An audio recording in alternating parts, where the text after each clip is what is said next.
Creo que los mayores retos son las mismas personas, ¿no? Porque la verdad es que en este ámbito, yo siempre lo he dicho, te dediques a lo artístico, siempre va a haber gente que te va a empezar a criticar.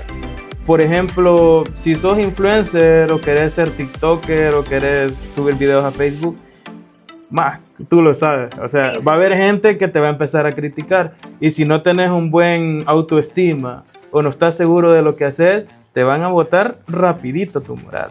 Entonces, si subís un video, por ejemplo, y alguien te comenta, qué gordo te miras, y tenés bajo la autoestima, automáticamente te baja todo, ¿verdad? Igual, por ejemplo, en el caso mío, si acaso me ven subir cantar a un escenario y graban en vivo, por ejemplo, y yo veo algún comentario y ponen, qué feo canta. O sea, puede parecer cualquier cosa, pero si yo no estoy muy preparado psicológicamente, es como que te pueden afectar esos comentarios. Entonces, creería de que uno de los retos ha sido eso, ¿verdad?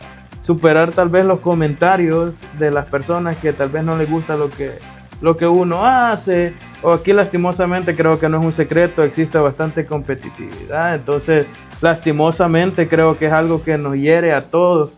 En el caso, voy a hablar por Acajutla. Sí, sí. Hay personas que cantan y es como que automáticamente tienen un chip de competir con el otro que está cantando.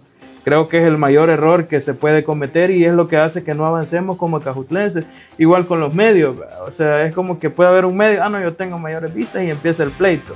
Y así ha sido igual en el ámbito musical. Yo siempre he dicho, esto va a sonar bastante complicado y no quiero extenderme tanto, pero considero y siempre he dicho de que yo no soy artista.